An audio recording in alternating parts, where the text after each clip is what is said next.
some bad weed experiences. I do. Let's hear about it. Everything's not daisies and sunshine and daisies with them. There was this thing I was going for with weed. So I made the trip from Texas to the college I went to in Colorado several times with, a stash of weed with me in the car. Not like crazy amount, but just enough to get me going. Yeah. So since I did that several times, and I like to think I'm a good driver, and sometimes I drive like a grandma, that I was invincible. So when I was coming back from Colorado to go back to Texas, I had that pipe with me too, I think, and I hotboxed it in the hotel room in the morning, like in the shower. In the hotel room. With the shower running in the bathroom. But so I made lots of mistakes that trip, and I even had a couple friends tell me maybe I shouldn't have brought the dab pen with me. I had it in the center console, and it's a long drive from Colorado. You have to go through like at least 13 hours almost to get to the east side where Austin's at, because you enter from like the northwest. And I made it all the way almost to Lubbock, right? Almost to Lubbock, which is like, I think I had about 6 hours left to Austin. Their speed limit's usually about 75, and you're at middle of nowhere. I had a lot of caffeine too that morning from McDonald's, and I was going 82 or 3. He says I was going 84, but I don't believe that. I think I was going like 82. Because I've done that so many times before. I don't think that's like on a highway, right? That's not like I'm going 90. Yeah, especially in Texas. Yeah. Speeds are like exactly hella fast. And honestly, there's 2 cars in front of me. One is going to be the bad part, and the other car is just a car. And I just kind of catch up to them. Like, I'm not trying to pass them. I just want to go with the traffic. Yeah. So I was going like 83, whatever, right? And a 75, big deal. Big bad, right? Big bad wolf. So like a black unmarked car slows down, and then it gets behind me. I've never been pulled over before, so I have no idea. It was your first time getting pulled over, so I had no and you idea. had a stash of weed in the car. Yeah, so I had no idea what to do. Like, I've seen cops so many times in like live PD, but like that still didn't like. I wasn't prepared for this. So he gets behind me, right? And then I have the stupid dab pen in the center console. That was gonna be my undoing for the most part, and I'm like also extremely nervous because it's like I didn't want to be in that situation. So anyways, dude, even if you get pulled over and you know your car is clean, it has nothing, you're still nervous as fuck. Exactly. You think they're gonna like stash something on you, dude, and then with weed in the car your first time. Bro, just imagine how I felt. Like my heart was racing, especially because I was still coming down from a high, so I was a little buzzed. So I pulled to the shoulder. I don't even know if I shut off my car because I don't even know like what you're really supposed to do. Besides, I don't even think I had my hazards on. Right. Now that I think I should have. Put the window down. Put your hands up. Yeah.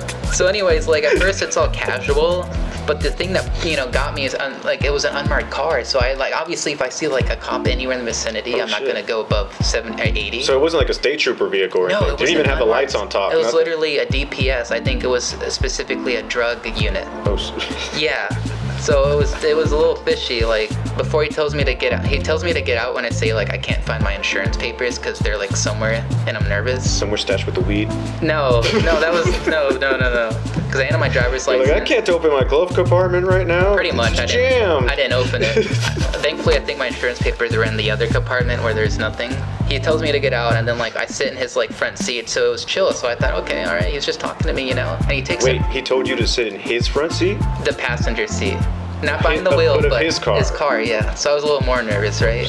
But then I heard that happens even if you're not in trouble, right? Because they're just talking, singing, and he asked me obviously. I don't know. I honestly don't know. I've been pulled over before, but well, just got a ticket and stuff. Never got asked to sit in the front seat of a car. That was a red flag, right? So anyways, he takes a really long time to run like my driver's license and like my name to see if I have any warrants, almost longer than usual. So maybe he was almost longer than you. It was your first time getting pulled over. But I don't even for me. I'm just like all you do is like type it. On and live it PD, it's always like a 2-minute thing. It is. It's like a limit. It's like I have 0. So maybe he was just thrown off that like I have a clean record or I don't know. They were talking and he's like, "Where are you coming from?" And then I probably shouldn't have also told him Colorado, dude. But he would have seen like there was some hints that I was coming from there anyways. Because I can't. He probably like I'm probably a dime a dozen to him. Like they get so many people coming from Colorado because it's legal there and it's not. He tells me to just get out, so I thought, okay, I'm good. But then he's like, get out and take a seat in my car. No, I was already in his car when he told me to get out. He told me to get out of his car. Oh shit. But then he told me, so when's the last time you I don't remember if he said used or smoked marijuana. And then it was just an instinct to be honest because like I didn't like this is what I know, so I incriminated myself when I said really early this morning, and he's just like, oh dang or something. Like he almost didn't want me to say that.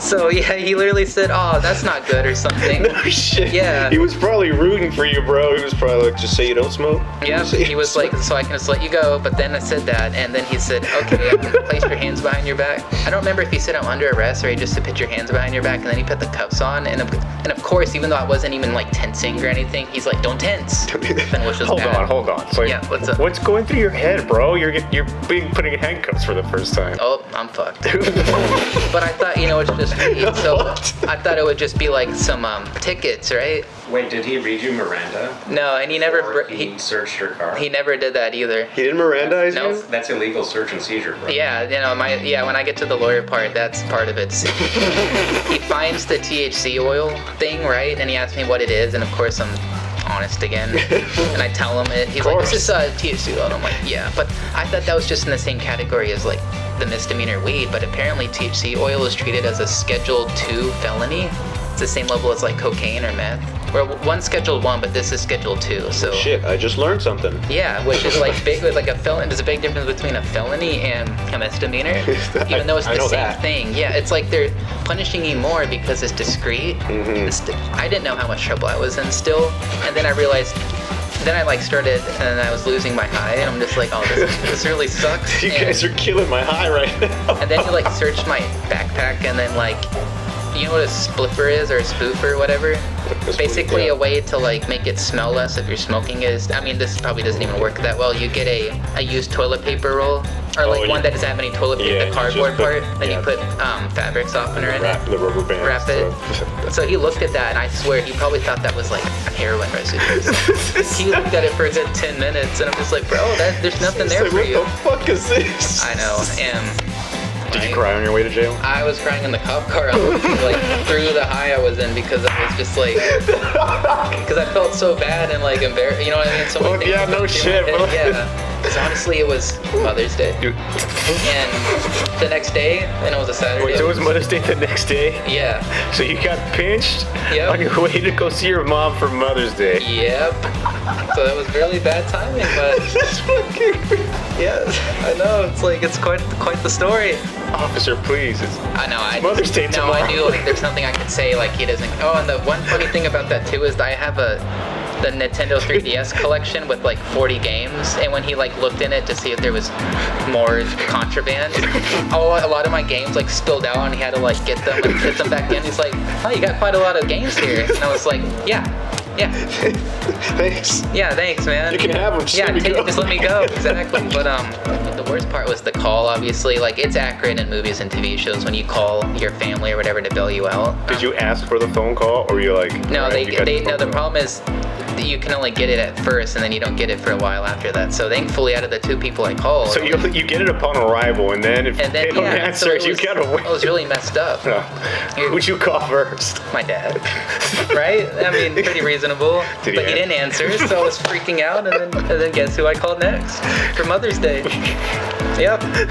So I would basically say I screwed up, and it was a very like forced conversations out of my life. But yeah, then I got called an idiot a lot, obviously, but they didn't know like it was THC oil, right? Yeah. At first, because I basically had the person there explain to them how to, because I had no idea how the fuck the bail thing works or anything.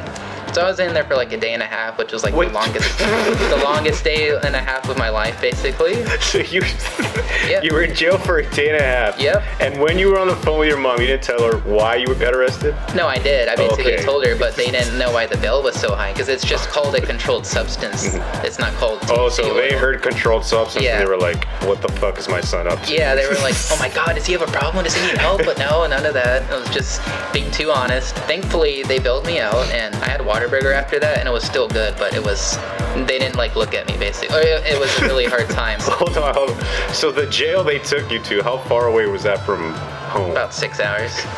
Yep, middle of nowhere. Yep. So they had to drive 6 hours to... Yep. Yeah, because I couldn't make the rest of the trip. I shouldn't have been that honest, and I shouldn't tell the cop anything. I'm not obligated to tell him anything. Lessons learned. Keep your fucking mouth shut when the cops bust you. That's our producer Brian. He's coming in. There was a silver lining to all of this, though. After we got the lawyer and went through all the bullshit, I basically, since I had a clean record, I was still going to school, and they could all tell, or the lawyer could tell, like, I'm a good kid. Of course. It was first going to be a year of deferred adjudication, which is like you have to do this program, community service, and all this other stuff. But somehow, the lawyer was able to make a deal with the court people because he was like, it was such a small town, they all knew each other, they all probably had drinks together. It was all a scam. They all like, probably smoked a joint. Yeah, it was all a with scam. The confiscated weed. Exactly. All I had to do was pay, I think it was $800 or $1,000, basically plead guilty to the lesser thing, like a plea deal. I had a 1 month of unsupervised probation where this officer was in shock at how good I got the deal. She's like, people get at least a year. Like, I don't know how did you get this, basically. Like, who's your lawyer? But I told her, yeah, I'm going back to Colorado after I leave Texas. And she's like, oh yeah, that's fine. Because you have to get permission to travel sometimes with the probation officer. But she basically told me, so, all right, well, you see here where it says I have like yes or no to have done alcohol, or like yes or no to like drugs or something. Please just, even if you've done it, just circle no when you send this back to me, and yeah, just don't get arrested and you're good. So all I basically had to do was just not get in trouble for a month, and that's it. It was all wiped off, expunged. So there's the silver lining of the story, but you know, it doesn't kill you, it makes you stronger. But since then, I haven't really tried to mess with like weed since then because it was like a psychological thing, but you know, one day again. Or at least not taking it across state borders, huh? Oh god, no. Well, I mean, we're in Washington, so. And also I was from Colorado, so Texas is just really old school still. So there's my bad story. That is some funny shit, G. We're gonna get stoned, man. All right. And life is gonna be great. Journey to Narnia. And there will be no arrests involved. I hope not. If there are, keep your mouth shut. Yeah.